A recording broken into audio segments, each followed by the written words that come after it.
What you see on the screen currently is a failed build that I've managed to salvage and turn into a pretty good build, and that is my Ground Slam Juggernaut. So I'm going to go over that, kind of go over what I was going for in the beginning of the build and how I transitioned it, and we are going to show off what I think is a pretty solid build. I mean, it's no Cyclone, but not everyone wants to play Cyclone, right? Alright, let's get into it.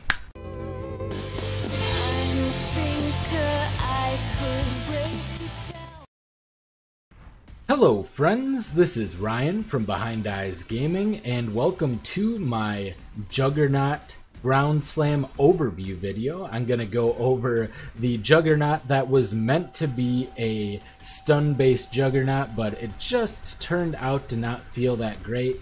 Ended up turning it into a nice, fast clearing build instead with great AoE coverage and a little bit of that extra defensive mechanic from the stuns, of course. So we have a lot of that going for us, and I do think this build is pretty solid. Before we get into the video proper where I explain things, I just want to go ahead and let you know that my Patreon helps support the channel, and if you can spare $1 a month or more, you'll be able to enter the channel Discord and gain other benefits. So I would really appreciate if you checked that out in the description below, and let's get into the build.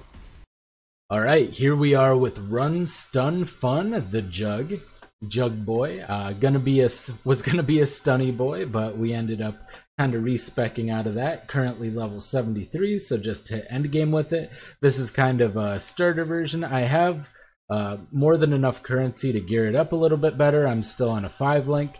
However, I decided for the initial video just to show the growth instead of getting the endgame gear straight away. We'll have some more budget gear. And some of this is going to be staying, actually. I'll talk about that right now, actually. We're probably going to keep the On's Heritage because I really like the free Onslaught.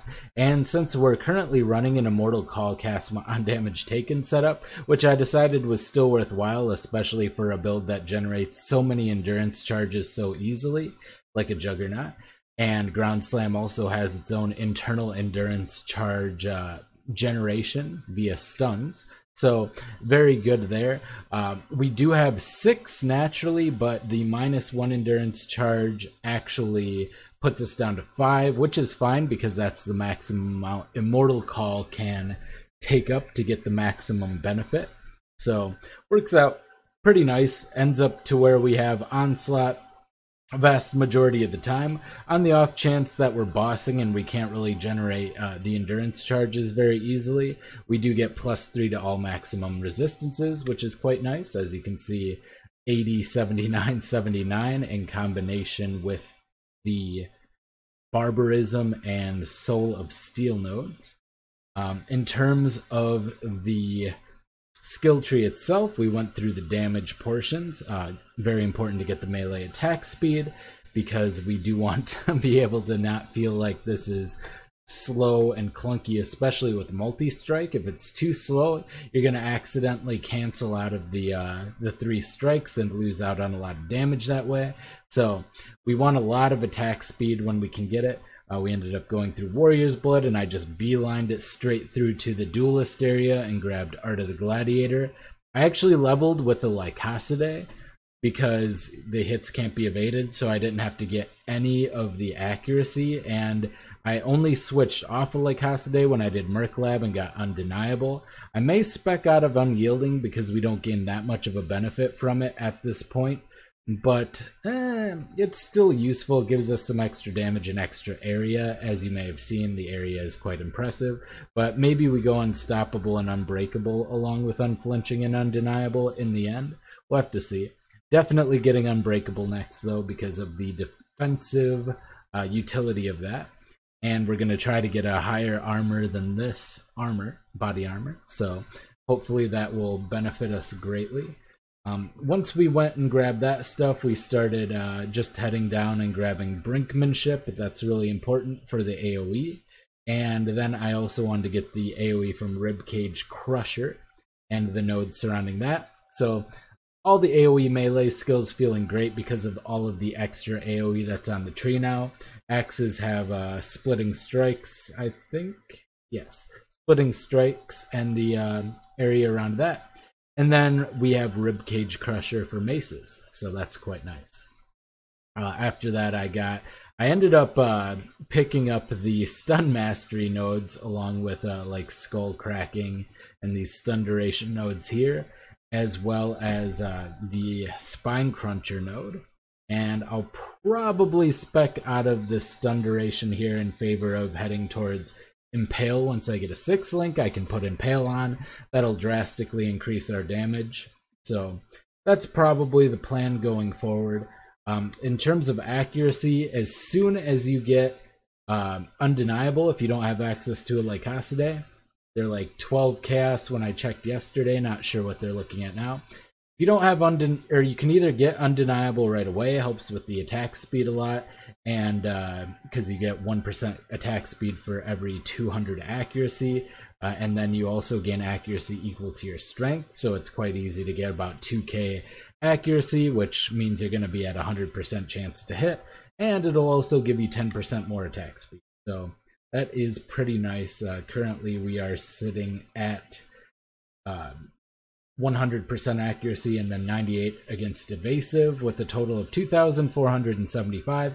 Might have to pick up a little bit more. We could always head over and grab Bludgeon Blitz, but honestly I just want to spend the next few levels, 5 levels or so, getting life, and also the following 5 or 6 levels getting swift skewering. So that's kind of a stretch goal for us potentially. We can also just get more accuracy on our gear. We have a little bit here, but we can try to get some from gear. Maybe on a helmet, since we're using a skull head, which should be easy to replace. See if we can pop some accuracy on there. But yeah, once I got that, I just kind of started going through Strong Arm, going through Barbarism, getting this whole wheel here. Made sure I went up here pretty early to get Rapid Expansion, and then down here also to get Rapid Expansion. Gives us almost a 360-degree angle. Not quite, but pretty close on our Ground Slam, so we're hitting everything except things that are literally directly behind us, and it feels pretty nice as far as the AoE coverage goes. Shot up here, I grabbed Constitution. I didn't start grabbing the Life Beyond that for quite a while. Got Berserking. I think I got Soul of Steel actually before I even headed over here, mostly because the 150 armor you get from this is really beneficial in the early game with the increased percentage, as well as the resistances are nice. So I think I got that pretty early on just because it helps with the survivability while leveling. And I didn't really need the damage. I felt like I had enough damage. Alternatively, instead of melee physical or brutality, you can swap out for fortify. You'll lose a bit of damage, but you'll gain a lot of defensive power, and that's really important as well. So that, along with the endurance charges, is going to keep you pretty safe.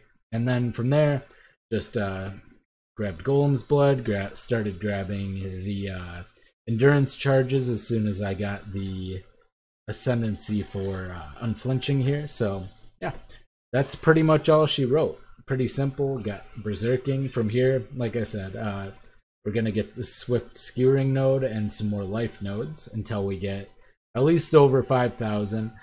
Still might put in Fortify here. And for a 6th link, might just go Fortify. I might actually go Impale. We're going to have to see if I feel like I have enough damage without Impale once I get the Impale nodes.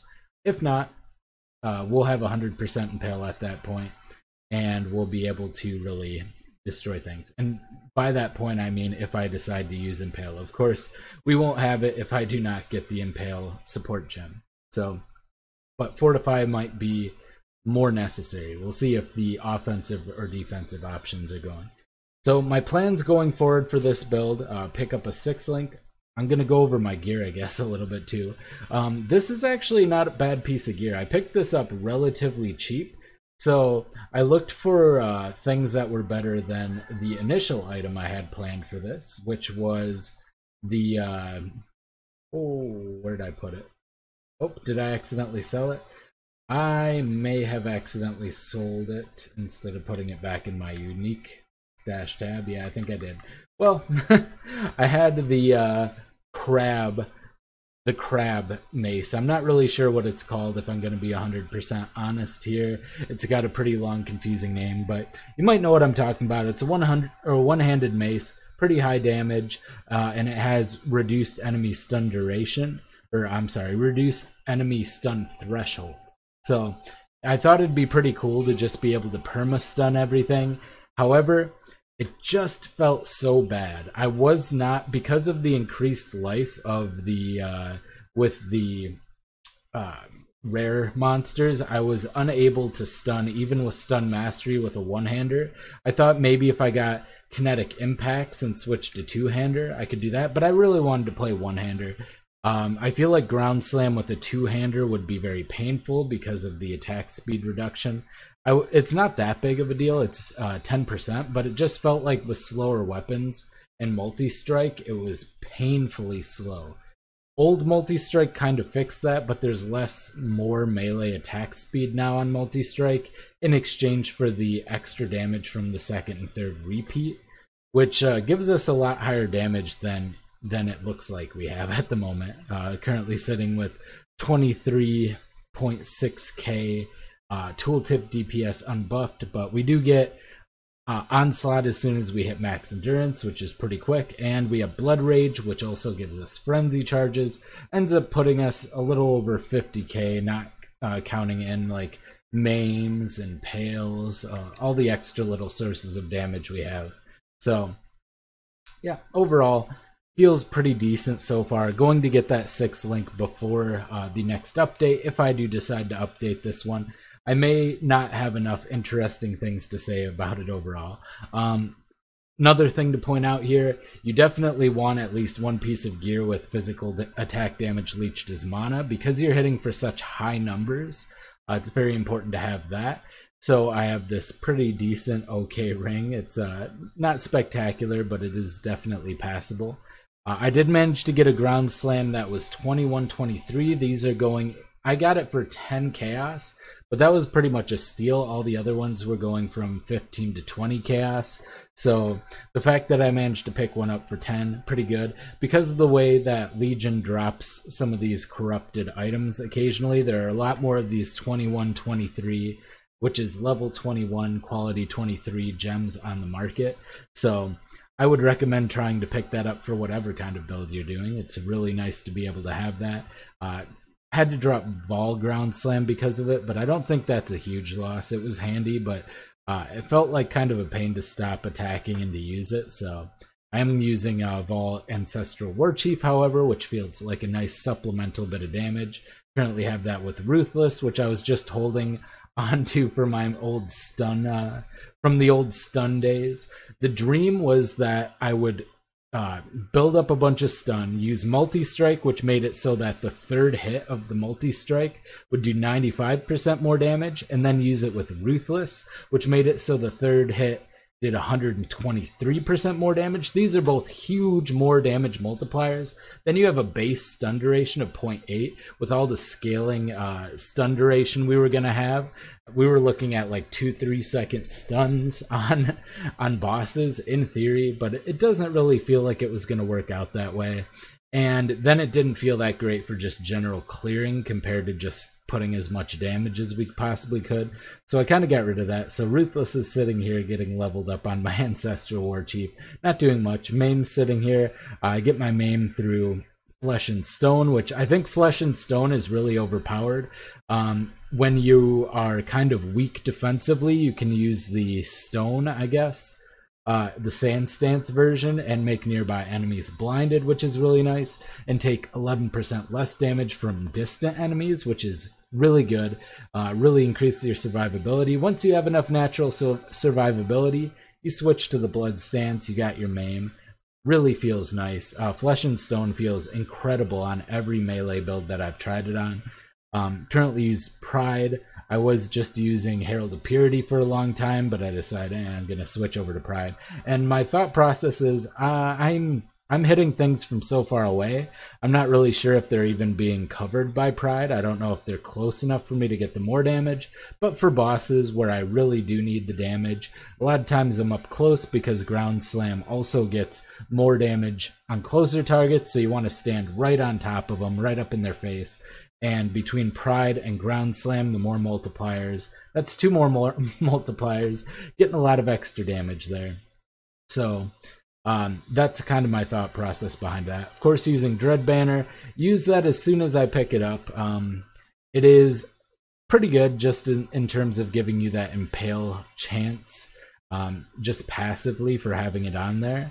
And then when you actually place it, nearby enemies get 20% less accuracy, which is convenient with the blind from Sand Stance while you're leveling. And, you know, you get that impale. So everything is pretty solid once you have that all set up. So that is good. Got Forceful Skewering already for a little bit of impale chance. So between the two of those, I have a decent impale chance once I get everything planted. Now, that's pretty much everything I have to say about the build. I'm going to have a Path of Building link in the description below. I really hope you enjoyed the build. This has been Ryan from Behind Eyes Gaming. Thank you to Ty from Patreon. Really appreciate you, man. And I will see you next time. Bye.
Hello, friends. Welcome to Behind Eyes Gaming.